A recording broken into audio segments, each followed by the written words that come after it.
ಆದರೆ ಈ ವಿಷಯ ನಿನಗೆ ಇವಾಗ ಹೇಳೋದು ಬೇಡ, ಸರ್ಪ್ರೈಸ್ ಆಗಿ ಹೇಳೋಣ ಅಂತ ಅನ್ಕೊಂಡಿದ್ದೆ. ಅಷ್ಟರಲ್ಲಿ ನೀನೇ ಕೇಳಿಸ್ಕೊಂಬಿಟ್ಟೆ. ನಾವು ಇದೇ ವಿಷಯ ಮಾತಾಡ್ತಿದ್ವಿ. ನಿಜಾನಾ? ಅಯ್ಯೋ ಜನನಿಯವರೇ, ನಾವ್ ಯಾಕೆ ನಿಮ್ಮ ಹತ್ರ ಸುಳ್ಳು ಹೇಳೋಣ? ಹೇಳಿ, ನಿಮ್ಗೆ ಯಾವ ಜಾಗ ಇಷ್ಟ?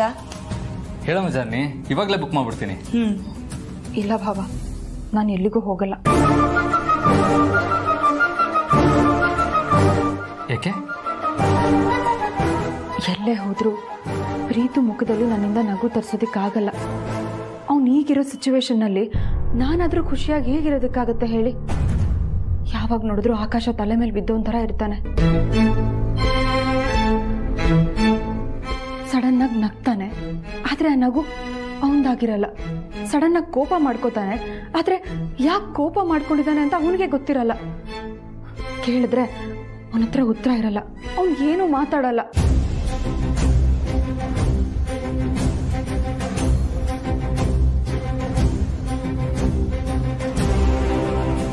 ಈಗ ನನ್ನ ಪ್ರೀತು ನನ್ನ ಜೊತೆಗೆ ಇದ್ರು ಅವನು ನನಗೆ ಅಪರಿಚಿತನ ಥರ ಕಾಣಿಸ್ತಾನೆ. ಇಲ್ಲಾದ್ರೂ ಇದ್ರೆ ನೀವೆಲ್ಲರೂ ನನ್ನ ಜೊತೆ ಇದ್ದೀರಾ ಅನ್ನೋ ಸಣ್ಣ ಸಮಾಧಾನನಾದ್ರೂ ನನಗಿರುತ್ತೆ. ಬೇಡ ಭಾವ, ನಾನು ಪ್ರೀತು ಜೊತೆ ಹೋದ್ರೆ ನನಗೆ ಒಂಟಿತನ ಕಾಡುತ್ತೆ. ಸದ್ಯಕ್ಕೆ ನನಗೊಂದು ಜೊತೆ ಎಲ್ಲೂ ಹೋಗೋ ಇಂಟ್ರೆಸ್ಟ್ ಇಲ್ಲ.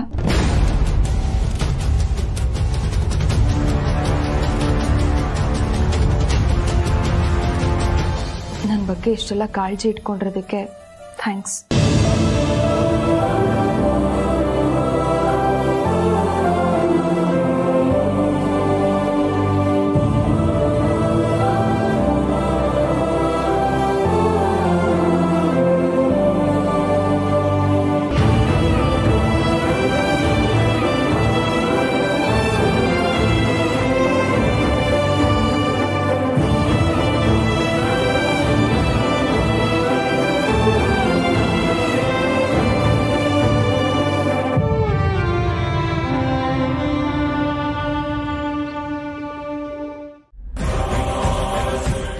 ಶಿಟ್, ನಾನೊಬ್ಳೆ ಬಂದು ಇಲ್ಲಿ ಸಿಗಾಕೊಳ್ಳೋ ಥರ ಆಯ್ತಲ್ಲ.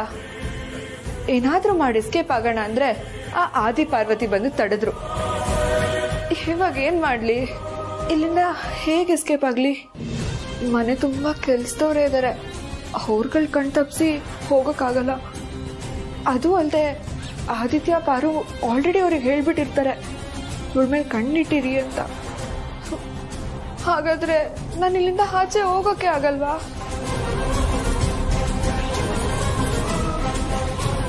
ಆದ್ರೆ ಪಾರ್ವತಿ ನನ್ನ ನೆನೆ ಕುಳಿಸ್ಕೊಂಡ್ಲು. ಅವಳಿಗೇನಾದ್ರೂ ನಾನು ಸುಳ್ಳು ಹೇಳ್ತಾ ಇದ್ದೀನಿ ಅಂತ ಡೌಟ್ ಬಂದಿದ್ಯಾ? ನನ್ನಿಂದ ನಿಜ ಹೇಗಾದ್ರೂ ಆಚೆ ತರಿಸ್ಬೇಕು ಅಂತ ಏನಾದ್ರು ಪ್ಲಾನ್ ಮಾಡ್ತಿರ್ಬೋದಾ? ಇಲ್ಲ ಇಲ್ಲ, ಪ್ರೀತು ನನಗೆ ಮೋಸ ಮಾಡ್ದ ಅಂತ ಹೇಳಿದಾಗ ಪ್ರೀತು ಏನು ಹೇಳ್ದೆ ತಲೆ ತಗ್ಗಿಸ್ದ. ಅಲ್ಲಿಗೆ ಅವನು ನನ್ನ ಲವ್ ಮಾಡ್ತಿದ್ದ ಅಂತ ಪಾರ್ವತಿ ಖಂಡಿತ ನಂಬಿರ್ತಾಳೆ. ಸೊ ನಾನೆಲ್ಲೋ ಬಾಯ್ ಬಿಡಬಾರ್ದು ಅನ್ನೋ ಕಾರಣಕ್ಕೆ ನನ್ನ ಇಲ್ಲೇ ಉಳಿಸ್ಕೊಂಡಿರ್ತಾಳೆ. ಇನ್ನು ಮುಂದೆ ಅವಳಿಗೆ ನನ್ನ ಮೇಲೆ ಡೌಟ್ ಬರಬಾರ್ದು ಅಂದರೆ ನಾನೇ ಈ ಮನೆ ಬಿಟ್ಟು ಹೋಗೋ ಧೈರ್ಯ ಮಾಡಬಾರ್ದು.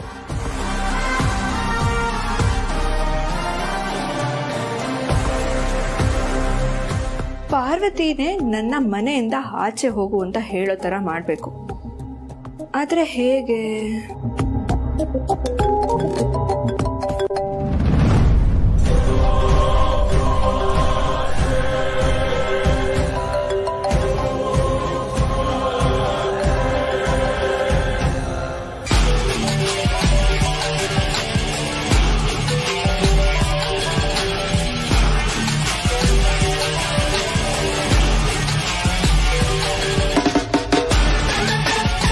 ಫೋನ್ ಯಾಕೆ ಕಟ್ ಮಾಡಿದ್ಲು?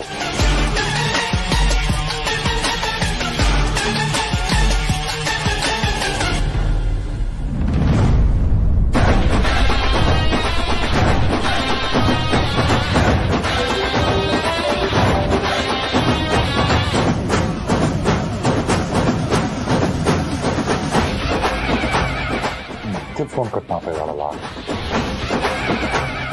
ಏನಾದ್ರು ಎಡವಟ್ಟಾಗಿದೆಯಾ?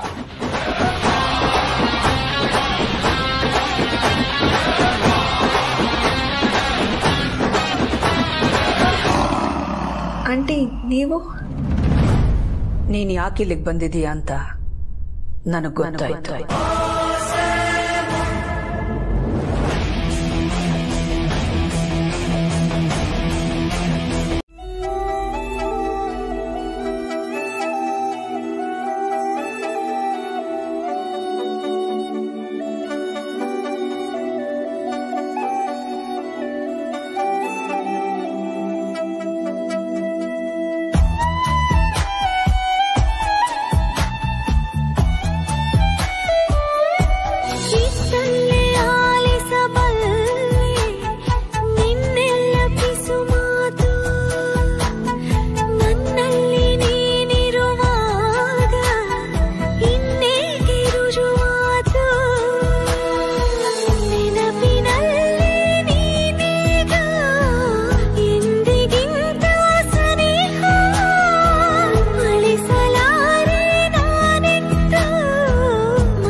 ಸಾರಿ.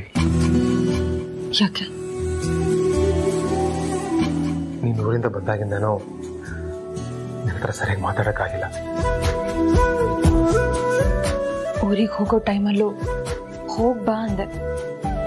ಹೋಗ್ಲೇಬೇಕಾ ಅಂತ ಕೇಳಿದಿದ್ರೆ ದುಃಖದಲ್ಲಿರೋ ಟೈಮಲ್ಲೂ ಖುಷಿ ಆಗ್ತಿತ್ತು.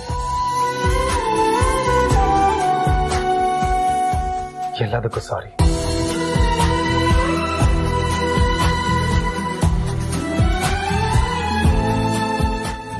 ಸರಿ,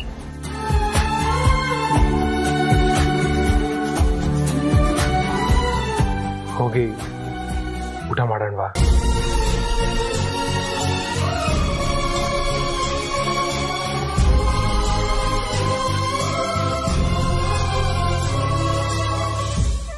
ನಾನಿನ್ನೂ ಗೆಸ್ಟ್ ರೂಮಲ್ಲಿರೋ ಥಿಂಗ್ಸ್ನ ಸರಿಯಾಗಿ ಜೋಡಿಸ್ಕೊಂಡಿಲ್ಲ.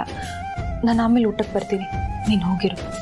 ನಿನ್ನ ಬಿಟ್ಟು ಹೇಗೆ ಊಟ ಮಾಡಲಿ?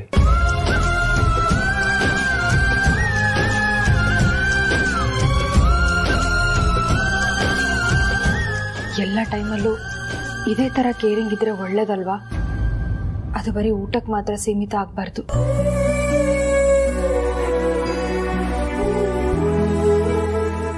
ಸರಿ ಸರಿ, ಸಾರಿಗಳ ಮಧ್ಯೆ ಮಾತಾಡೋ ಅಂಥದ್ದು ಇನ್ನೂ ತುಂಬ ಇರುತ್ತಲ್ವಾ? ಹೌದು. ಮನಸ್ಸಲ್ಲಿರೋದನ್ನ ಓಪನ್ ಆಗಿ ಮಾತಾಡಿದ್ರೆ ಸಮಸ್ಯೆ ಇತ್ಯರ್ಥ ಆಗ್ಲಿಲ್ಲ ಅಂದ್ರೂ ಮನ್ಸಂತೂ ಹಗುರ ಆಗುತ್ತೆ. ಸರಿ, ನೀನು ಹೋಗಿ ಊಟ ಮಾಡ್ತಿರು, ನಾನು ಆಮೇಲೆ ಬಂದು ಜಾಯ್ನ್ ಆಗ್ತೀನಿ. ನಾನು ಹೆಲ್ಪ್ ಮಾಡ್ಲಾ? ಬೇಡ. ಏನ್ ಹೇಳಿ ಮಾವ? ಇದು ತುಂಬ ಸೂಕ್ಷ್ಮವಾದ ವಿಚಾರ. ಅಖಿಲ ಹತ್ರ ಚರ್ಚೆ ಮಾಡೋಣ ಅಂತ ಹೋದೆ, ಆದರೆ ಅವಳಿಗೆ ಗೊತ್ತಾದರೆ ಅವ್ಳಿಗೆ ತುಂಬ ದೊಡ್ಡ ಆಘಾತ ಆಗುತ್ತೆ ಅಂತ ಹೇಳಿಲ್ಲ. ಮಾತ್ರ ಮಾತಾಡೋದೇ ಸೂಕ್ತ ಅನಿಸ್ತು. ನಿಮ್ ಮುಖದಲ್ಲಿರೋ ಆತಂಕನ ಗಮನಿಸ್ತಿದ್ರೆ ವಿಷಯ ಗಂಭೀರವಾಗಿದೆ ಅಂತ ಅನ್ನಿಸ್ತಾ ಇದೆ. ಏನ್ ಹೇಳಿ ಮಾವ? ಮೋನಿಕಾ ನಿನ್ ಪರಿಚಯದ ಹುಡುಗಿ.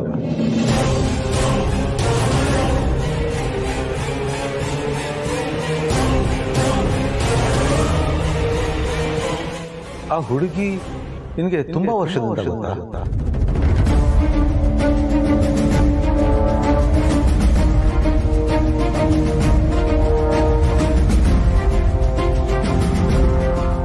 ಹೌದಪ್ಪ, ಅವಳು ಪಾರ್ವತಿ ಊರಿನ ಚೇರ್ಮನ್ ಮಗಳಲ್ವಾ? ಇಬ್ರು ಒಂದೇ ವಯಸ್ಸಿನವರು, ಹಾಗಾಗಿ ಪರಿಚಯ ಇರಲೇಬೇಕಲ್ವಾ? ಹೌದು, ಆದರೆ ಆ ಹುಡುಗಿ ಪಾರ್ವತಿ ಹಳ್ಳಿಯಲ್ಲಿ ಪಾರ್ವತಿ ಕಣ್ಮುಂದೆನೆ ಬೆಳೆದಿರ್ಬೇಕು ಅಂತ ಏನಿಲ್ವಲ್ಲ. ಆ ಹುಡುಗಿ ನೋಡಿದ್ರೆ ಹಳ್ಳಿ ಹುಡುಗಿ ಅಂತ ಅನ್ಸಲ್ಲ.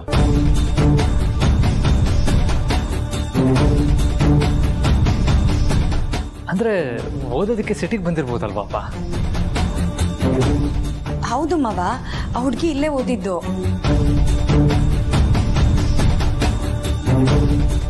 ಇಷ್ಟು ವರ್ಷ ಇಲ್ಲೇ ಓದ್ದವಳು ಅಂದ್ರೆ ಈಗ ಯಾಕೆ ಅವಳೊಬ್ಳೆ ನಮ್ಮ ಮನೆಗೆ ಬರಬೇಕು? ಇಷ್ಟು ವರ್ಷ ಎಲ್ಲಿದ್ಲು ಅಲ್ಲೇ ಇರ್ಬೋದಿತ್ತಲ್ವಾ? ಮಾವ, ಅದು ಅವರು ನೆಂಟ್ರ ಮನೇಲಿದ್ರು. ಅವ್ರ ನೆಂಟರು ಎಲ್ಲೋ ಬೇರೆ ಕಡೆ ಹೋದ್ರಂತೆ. ಅದಕ್ಕೆ ನಾನು ಹಾಸ್ಟೆಲ್ಗೆ ಸೇರ್ಕೋತೀನಿ ಅಂತ ಅವ್ರು ಹೇಳ್ತಾ ಇದ್ರು. ನಾನೇ ಬೇಡ ಅಂತ ಹೇಳಿ ನಮ್ಮ ಮನೆಗೆ ಕರೆದೆ ಮಾವ. ಸರಿ, ಅವಳು ಓದಿದ್ದು ನಮ್ಮ ಪ್ರೀತು ಓದಿದ ಕಾಲೇಜ್ನಲ್ಲೇ ಅಲ್ವಾ?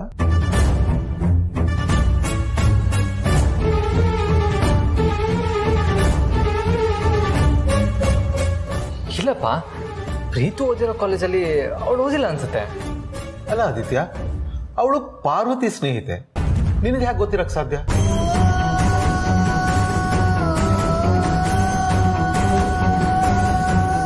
ಅಪ್ಪ, ಅದು ಅವಳು ಪ್ರೀತು ಕಾಲೇಜ್ ಆಗಿದ್ದಿದ್ರೆ ಪ್ರೀತುಗೂ ಅವಳ ಬಗ್ಗೆ ಗೊತ್ತಿರ್ಬೇಕಿತ್ತಲ್ವಾ? ನಿನ್ನ ಯೋಚನೆ ತಪ್ಪು.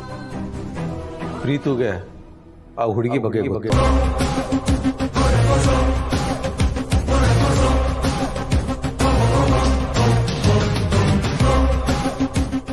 ಅವನು ಆ ಹುಡುಗಿ ಜೊತೆ ನಡ್ಕೋತಿರೋದನ್ನ ನೋಡ್ತಾ ಇದ್ರೆ ಅವನಿಗೆ ಅವಳ ಪರಿಚಯ ಇದೆ ಅಂತ ಅನಿಸ್ತಾ ಇದೆ.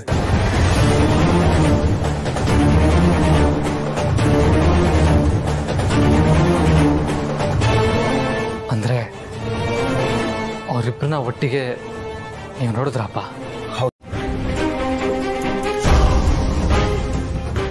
ಮಾತಾಡ್ತಿದ್ದೀನಿ ಅಂತ ತಪ್ಪಾಗಿ ತಿಳ್ಕೊಬೇಡ. ನನಗೆ ನಿನ್ ಮೇಲೆ ನಂಬಿಕೆ ಇದೆ ಪ್ರೀತು. ನನ್ ಗಂಡ ಯಾವುದೋ ಹುಡುಗಿನ ಮಾತಾಡಿಸಿ ಅವಳನ್ನ ಊಟಕ್ಕೆ ಕರ್ಕೊಂಡು ಹೋದ ತಕ್ಷಣ ಅದಕ್ಕೆ ಹೊಟ್ಟೆ ಕಿಚ್ಚು ಪಡ್ಕೊಳ್ಳೋಷ್ಟು ಸಣ್ಣ ಬುದ್ಧಿ ನನಗಿಲ್ಲ. ಆದ್ರೆ ಯಾಕೋ ಗೊತ್ತಿಲ್ಲ, ಆ ಹುಡುಗಿ ಮೇಲೆ ನನಗೆ ಒಳ್ಳೆ ಭಾವನೆನೇ ಬರ್ತಿಲ್ಲ. ಅವಳು ಒಳ್ಳೆಯವಳು, ಅವಳನ್ನ ನಂಬೇಕು ಅಂತಾನೆ ನನಗೆ ಅನಿಸ್ತಿಲ್ಲ. ಒಂದು ಹೆಣ್ಣಿಗೆ ಇನ್ನೊಂದು ಹೆಣ್ಣಿನ ಭಾವನೆ ಬೇಗ ಅರ್ಥ ಆಗುತ್ತಂತೆ. ಅದಕ್ಕೆ ಆ ಮಾತು ಹೇಳ್ದೆ. ಆ ಹುಡುಗಿ ಬಂದಾಗಿಂದ ನನ್ನ ಮನ್ಸಿಗೆ ಯಾಕೋ ಇನ್ಸೆಕ್ಯೂರಿಟಿ ಫೀಲ್ ಆಗ್ತಿದೆ. ಇವತ್ತು ನಿನ್ ಜೊತೆ ಊಟಕ್ಕೆ ಬಂದಿದ್ದಾಳೆ, ಅದು ಅಲ್ಲದೆ ನಾವಿಬ್ರು ಇರೋ ರೂಮ್ನ ಉಪಯೋಗಿಸ್ತಿದ್ದಾಳೆ. ಒಂದ್ ವೇಳೆ ನಾಳೆ ನನ್ನ ಗಂಡನ್ನು ಅದಕ್ಕೆ ನಾನು ಅವಕಾಶ ಮಾಡ್ಕೊಡಲ್ಲ ಮಜನ್ನಿ. ಹೆಂಡತಿಯಾಗಿ ನಿನ್ನ ಮನಸ್ಸಿನ ನೋವು ಏನು ಅಂತ ನನಗೆ ಅರ್ಥ ಆಗುತ್ತೆ. ಆದರೆ ನಾನು ಪಾರು ಇರೋವರೆಗೂ ನಿಮ್ಮಿಬ್ಬರ ಸಂಬಂಧಕ್ಕೆ ಯಾರಿಂದನೂ ಚಿಕ್ಕ ತೊಂದರೆ ಆಗದೆ ಇರೋ ಥರ ನಾನು ನೋಡ್ಕೋತೀವಿ. ನಮ್ಮನ್ನು ನಂಬು.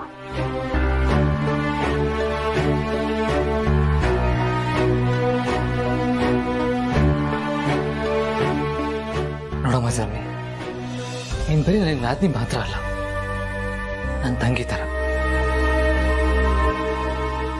ಒಬ್ಬ ಅಣ್ಣನ ಸ್ಥಾನದಲ್ಲಿ ನಿಂತು ಹೇಳ್ತಾ ಇದ್ದೀನಿ, ನಿನಗೆ ಯಾರಿಂದನೂ ಅನ್ಯಾಯ ಆಗದೆ ಇರೋ ಥರ ನೋಡ್ಕೊಂಡು.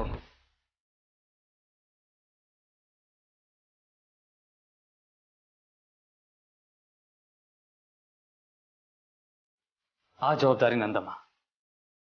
ಬಾ, ಊಟ ಮಾಡೋಣ.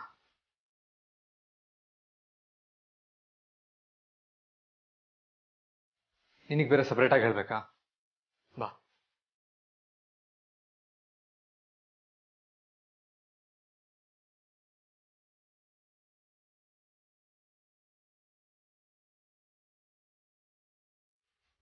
ಜನನಿ ಅವರೆಲ್ಲ ಬಟ್ಟೆನೂ ತಗೊಂಡು ಬೇರೆ ರೂಮಿಗೆ ಸೆಟ್ಲ್ ಆದ್ರು. ಇವಾಗ ನಂಗೆ ಹಾಕೊಳಕ್ ಬೇರೆ ಬಟ್ಟೆನೇ ಇಲ್ಲ. ಇದೇ ಬಟ್ಟೆಲಿ ಎಷ್ಟು ದಿನ ಅಂತ ಇರಲಿ. ಈ ಪ್ರೀತು ಅಂತೂ ಏನು ಗಮನಕ್ಕೆ ಹಾಕೊಳ್ಳಲ್ಲ. ರಾಣ ಸರಿ ಕಾಲ್ ಮಾಡಿ ಏನಾದರೂ ವ್ಯವಸ್ಥೆ ಮಾಡೋಕ್ಕಾಗತ್ತಾ ಕೇಳಬೇಕು.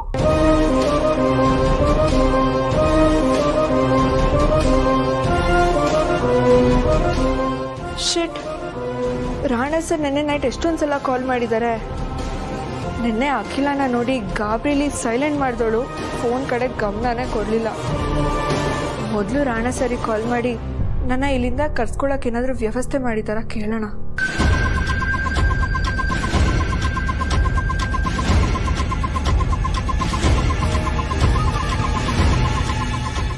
ಹೇಳು ಮನಕ. ಒಳಗಡೆ ಬರ್ಬೋದಾ?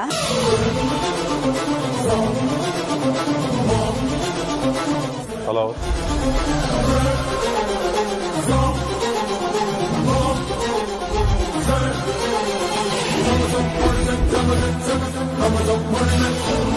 ಫೋನ್ ಯಾಕೆ ಕಟ್ ಮಾಡ್ಬಿಟ್ಲು? ಬನ್ನಿ.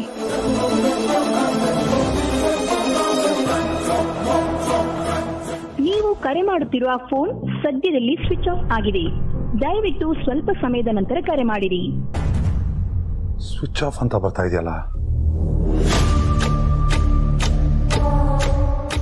ಏನ್ ಪ್ರಾಬ್ಲಮ್ ಆಗಿದೆ? ಏನು ಬೆಳಗ್ಗೆನೆ ನನ್ನ ಹುಡ್ಕೊಂಡ್ ಬಂದ್ಬಿಟ್ಟಿದ್ದೀರಾ? ತಪ್ಪಿಸ್ಕೊಂಡ್ಬಿಟ್ಟಿರ್ತೀನಿ ಅಂತನಾ? ನೀವು ನನ್ನ ಕಣ್ ತಪ್ಪಿಸಿ ಈ ಮನೆ ಹೊಸಲು ದಾಟೋದಕ್ಕಾಗಲ್ಲ. ಒಂದ್ ವೇಳೆ ಹಾಗೆ ಪ್ರಯತ್ನ ಪಟ್ರು ಆಗಲ್ಲ ಬಿಡಿ. ಯಾಕೆ ಅಂದ್ರೆ ಬರೀ ನನ್ನ ಕಣ್ ಮಾತ್ರ ಅಲ್ಲ, ಈ ಮನೇಲಿ 10 ಕಣ್ಗಳಿದೆ. ಅದನ್ನೆಲ್ಲ ದಾಟ್ಕೊಂಡು ನೀವು ಈ ಮನೆಯಿಂದ ಹೊರಗಡೆ ಹೋಗೋದು ಅಸಾಧ್ಯದ ಮಾತು.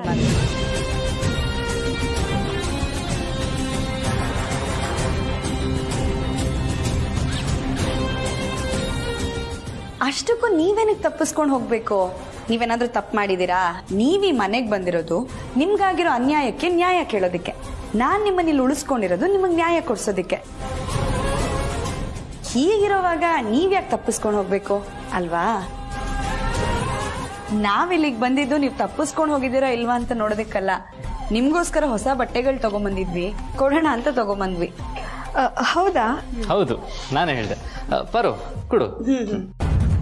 ತಗೊಳ್ಳಿ.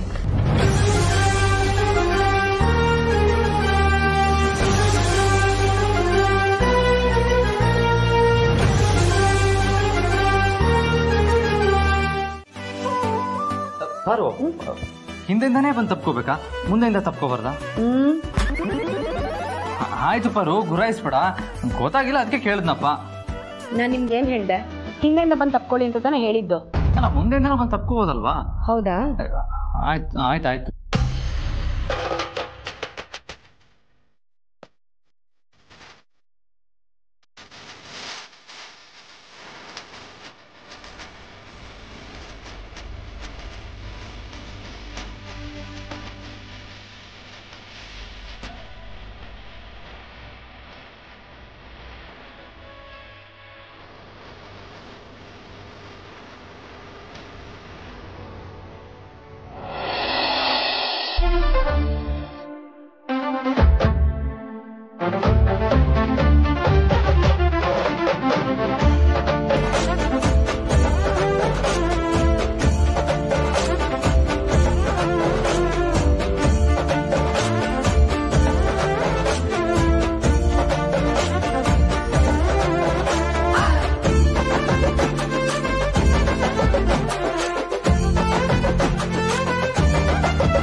ಯಾಕೆ? ನಾನು ಮುತ್ಕೊಡೋದಕ್ಕೆ ಹೇಳಿದ್ದು ಇಲ್ಲಲ್ಲ, ಮತ್ತೆ ನಾನು ಹೇಳೋ ಜಾಗದಲ್ಲಿ. ಅದಕ್ಕೆ ಅಂತ ಬೇರೆ ಜಾಗ ಫಿಕ್ಸ್ ಮಾಡಿದ್ಯಾ? ಅಲ್ಲ ಪರ, ಈ ರೂಮ್ಗೆ ಏನಾಗಿದೆ? ಹಾಗಲ್ಲ ಯಜಮಾನ್ರೆ, ನಿಮ್ ತಮ್ಮ ನನ್ನ ತಂಗಿ ಇರ್ಬೇಕಾರೆ ಅವ್ರ ಕಣ್ಣೆದುರುಗಡೆ ಬಂದು ನೀವು ನನ್ನ ತಪ್ಕೊಂಡು ಮುತ್ಕೊಡ್ಬೇಕು. ಹಾಗಾ? ಸರಿಯಾಗಿ ಪ್ಲಾನ್ ಮಾಡಿದ್ಯಾ ಬಿಡು. ಈಗ ನಮ್ಮಿಬ್ರು ಜವಾಬ್ದಾರಿ ಏನು ಅಂದ್ರೆ ಮತ್ತೆ ಅವರಿಬ್ರನ್ನು ಮೊದ್ಲಿನ ತರ ಎರಡು ದೇಹ ಒಂದೇ ಮನಸ್ಸು ಅನ್ನೋ ತರ ಮಾಡೋದು. ಅದಕ್ಕೆ ಅವ್ರ ಮುಂದೆ ನಾವಿಬ್ರು ಆತ್ಮೀಯವಾಗಿರ್ಬೇಕು. ಸರಿ ಪಾರು, ನೀನೇನ್ ಹೇಳ್ತೀಯೋ ಹಾಗೆ ಮಾಡ್ತೀನಿ. ನೋಡಿ, ಈಗ ನಾನು ಅವರಿಬ್ರು ಇರೋ ಕಡೆ ಹೋಗಿರ್ತೀನಿ, ನೀವು ಆಮೇಲೆ ಬನ್ನಿ. ಸಂದರ್ಭ ಹೇಗ್ ಬರುತ್ತೋ ನಾನು ಹಾಗೆ ಮಾತಾಡ್ತಿರ್ತೀನಿ. ಆಮೇಲೆ ನೀವು ಬಂದು ಅದಕ್ಕೆ ತಕ್ಕಂತೆ ನಡ್ಕೋಬೇಕು. ಹಾಗೆ ಅವ್ರ ಎದುರಿಗೆ ಬಂದು ನನ್ನ ಹಿಂದೆಯಿಂದ ತಪ್ಕೋಬೇಕು. ಆದ್ರೆ ಮುತ್ತು ಮಾತ್ರ ಮುಂದೆಯಿಂದ ಬಂದು ಕೊಡ್ಬೇಕಲ್ವಾ?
ಬಳಿ ಬಂದು ಎದುರು ನನ್ನ ಪ್ರೀತಿಸು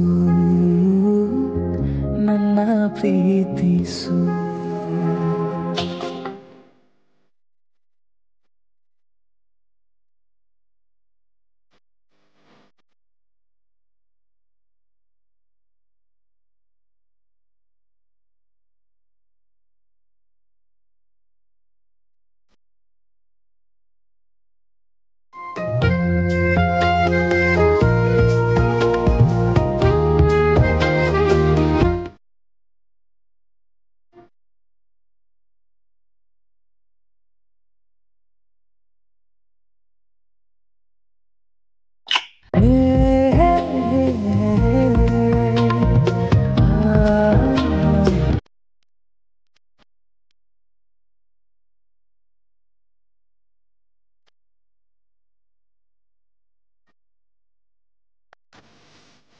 ಈಗ ಕೊಟ್ರಿ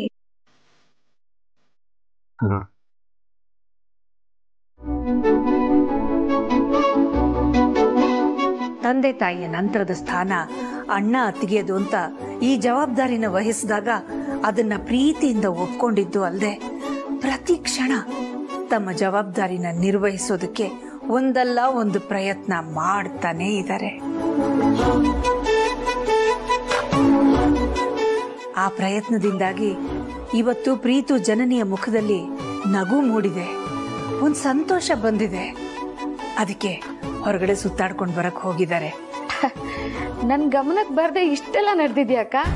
ಹಾಗಾದ್ರೆ ಇದರಲ್ಲಿ ಪಾರ್ವತಿದೇನು ತಪ್ಪಿಲ್ಲ ಬಿಡಿ ಅಕ್ಕ. ಪಾರ್ವತಿ ಯಾವ ತಪ್ಪು ಮಾಡೋಳಲ್ಲ.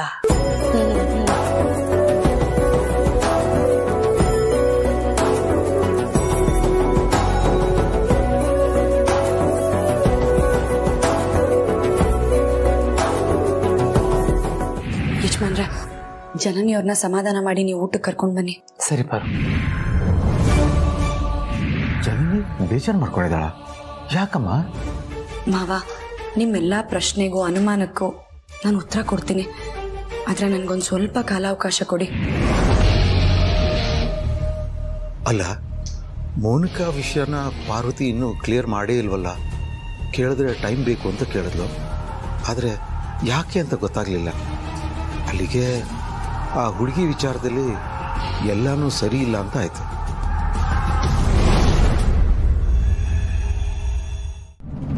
ಅದು ಸರಿ, ಇವಾಗ ನೀವೇನಕ್ಕೆ ನನ್ನನ್ನು ತಪ್ಕೊಂಡಿದ್ದೀರಾ? ನನಗಾಗ್ತಿರೋ ಖುಷಿಗೆ. ಖುಷಿನಾ? ನಿನ್ನ ಐಡಿಯಾದಿಂದ, ನಮ್ಮ ಪ್ರಯತ್ನದಿಂದ ಪ್ರೀತು ಜನನಿ ಎಷ್ಟು ಖುಷಿಯಾಗಿದ್ರು ನೋಡಿದ್ಯಾ? ಇಬ್ಬರು ಕೈ ಕೈ ಹಿಡ್ಕೊಂಡು ಪ್ರಪಂಚನೇ ಮರೆತು ಬಿಟ್ಟಿದ್ರು. ನಿಂಗೆ ಖುಷಿ ಆಯ್ತಾ? ನನಗೆ ತುಂಬ ಖುಷಿ ಆಯ್ತು.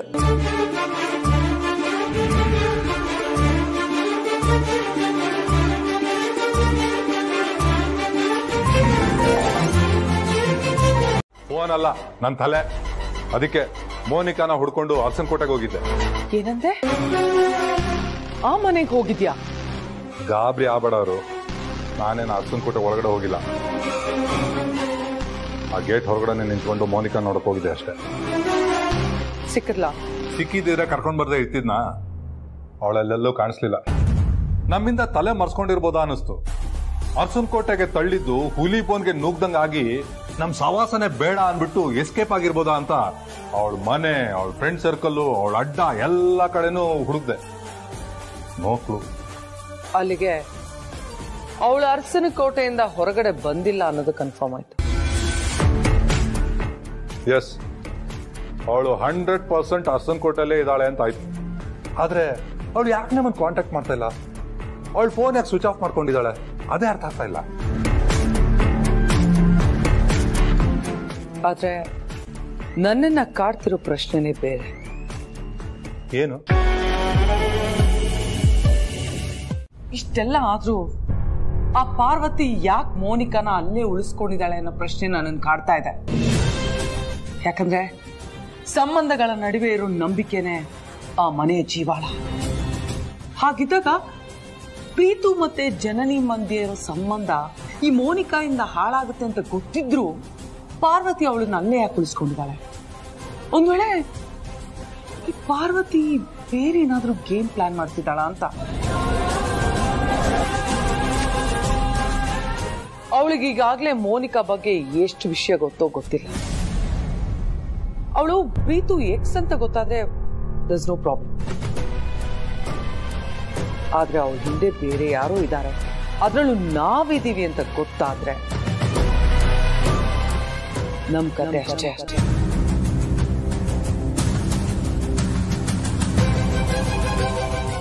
ಏನ್ ಮಾಡೋದು? ಅಲ್ಲಿ ಏನ್ ನಡೀತಿದೆ, ಏನಾಗ್ತಿದೆ, ಒಂದು ವಿಷಯ ಗೊತ್ತಾಗ್ತಿಲ್ವಲ್ಲ. ಇದೇ ಕಾರಣಕ್ಕೆ ನಾನು ಅವಳನ್ನ ಹುಡ್ಕೊಂಡು ಹೋಗಿದ್ದು. ಅದಕ್ಕೆ ಬೆಳಗ್ಗೆಯಿಂದ ತಲೆ ಕೆಟ್ಟಿರೋದು.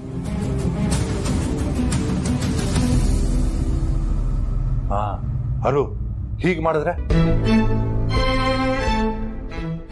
ಹೇಗೆ? ಹೀಗೆ ನಮ್ ಕಡೆ ಹುಡುಗಿ ಮಿಸ್ಸಿಂಗು, ಅವಳಿಂದ ಪ್ರೀತಮ್ ಬಿದ್ದಿದ್ದ, ಅದಕ್ಕೆ ಅವನ ಮೇಲೆ ಡೌಟ್ ಅಂತ ನಾವು ಪ್ರೀತಮ್ ಮೇಲೆ ಕಂಪ್ಲೇಂಟ್ ಕೊಟ್ಬಿಟ್ರೆ ನಮ್ ಗುಂಡಿ ನಾವೇ ತೋಡ್ಕೊಂಡಂಗಾಗತ್ತೆ. ಅಖಿಲಿಂಗೀಗ ಮೋನಿಕಾ ಪಾರ್ವತಿ ಊರ್ನವಳು, ಅವಳ ಫ್ರೆಂಡು ಅಂತ ಗೊತ್ತು ಅಷ್ಟೇ. ನೀನ್ ಹೇಳೋ ತರ ನಾವೇನಾದ್ರೂ ಮಾಡಿದ್ರೆ ಇದ್ರ ಹಿಂದೆ ನಾವೇ ಇರೋದು, ಅವ್ರ ಮನೇಲಿ ನಡೀತಾ ಇರೋ ಸಮಸ್ಯೆಗೆಲ್ಲ ನಾವೇ ಕಾರಣ ಅಂತ ಗೊತ್ತಾಗಲ್ವಾ? ಆಗ ಅವಳು ಫಿಟ್ ಆಗಿರೋ ಕೇಸಿಂದ ಅವಳು ಹೊರಗಡೆ ಬರ್ತಾಳೆ. ಪ್ರೀತುನ ನಾವೇ ಬ್ಲಾಕ್ ಮೇಲ್ ಮಾಡಿದ್ದು ಅಂತ ನಮ್ಮನ್ನ ಆ ಕೇಸಲ್ಲಿ ಫಿಟ್ ಮಾಡ್ತಾಳೆ. ಇಷ್ಟೆಲ್ಲ ಅವ್ರಿಗೆ ಗೊತ್ತಾದ್ರೆ ಅರ್ಸನ್ ಕೋಟೆ ಅವರು ಅಲರ್ಟ್ ಆಗ್ಬಿಡ್ತಾರೆ. ಅರು, ಒಂದ್ ವೇಳೆ ಆ ಮೋನಿಕಾ ಏನಾದ್ರು ನಮ್ ಬಗ್ಗೆ ಬಾಯ್ ಬಿಟ್ಬಿಟ್ಟಿದ್ರೆ?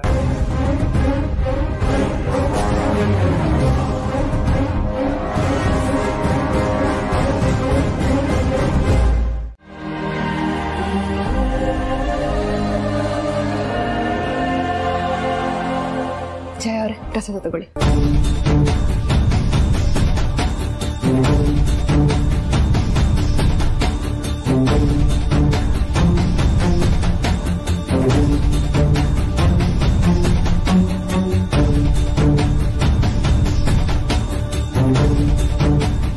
ಅಲ್ಲ ಜಯ ಅವರೇ, ನಿನ್ನೆ ರಾತ್ರಿ ಅಷ್ಟೇ ಇಬ್ರು ತುಂಬಾ ಡಲ್ ಆಗಿ ಕೂತಿದ್ರು. ಇವಾಗಲೇ ಇಬ್ರು ಕೈ ಇಟ್ಕೊಂಡು ಲವರ್ಸ್ ತರ ನಡ್ಕೊಂಡ್ ಬರ್ತಿದ್ದಾರೆ. ಬೆಳಿಗ್ಗೆ ಆಗೋಷ್ಟರಲ್ಲಿ ಅಂತ ಮ್ಯಾಜಿಕ್ ಏನ್ ನಡೀತು? ಓ, ನಿಮ್ಗಿನ್ನೂ ವಿಷಯ ಗೊತ್ತಿಲ್ವಾ ಮ್ಯಾಮ್? ಏನು? ಆದಿ ಸರ್ ಮತ್ತು ಪಾರ್ವತಿನೂ ಹತ್ರ ಆಗಿರೋ ತರ ನಾಟಕ ಮಾಡಿ ಅವರಿಬ್ರು ಹತ್ರ ಮಾಡಿ ಖುಷಿಯಾಗಿರೋ ತರ ಮಾಡಿದ್ರು. ಓ ಹೌದಾ? ತುಂಬಾ ಒಳ್ಳೆ ಕೆಲಸ ಮಾಡಿದ್ದಾರೆ. ಜಯ ಅವರೇ, ನಿಮ್ ಫೋನ್ನ ಆಮೇಲೆ ಕೊಟ್ರೆ ಆಗುತ್ತಾ? ಪರವಾಗಿಲ್ಲ ಮ್ಯಾಮ್. Okay, thank you.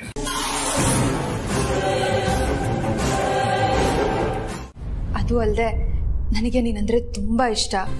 ಲೈಫಲ್ಲಿ ನಾನು ಏನೇ ತಪ್ಪು ಮಾಡಿದ್ರು ದಯವಿಟ್ಟು ಅದನ್ನ ಮನ್ಸಿಗೆ ಹಾಕೋಬೇಡ, ದೊಡ್ಡ ಮನ್ಸು ಮಾಡಿ ಅದನ್ನ ಕ್ಷಮಿಸ್ಬಿಡು, ಯಾವ ಕಾರಣಕ್ಕೂ ನನ್ನನ್ನ ಬಿಟ್ಟು ಹೋಗ್ಬೇಡ ಅಂತ ಒಳ್ಳೆ ಮಗು ತರ ರಿಕ್ವೆಸ್ಟ್ ಮಾಡ್ಕೊಂಡ.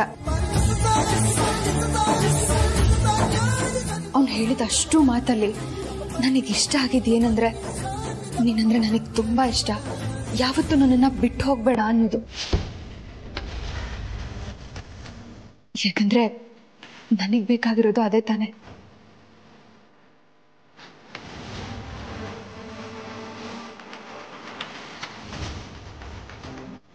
ಅವನ ನಡವಳಿಕೆಯಿಂದ ಅವನಿಂದ ದೂರ ಉಳ್ಕೊಳ್ಳೋದನ್ನ ನೋಡಿ ಅವನಿಗೆ ನನ್ನ ಮೇಲೆ ಮೊದಲಿನ ಪ್ರೀತಿ ಇಲ್ಲ, ಅವನಿಗೆ ನಾನು ಬೇಡವಾಗೋದ್ನ ಅಂತ ಭಯ ಶುರು ಆಗಿತ್ತು.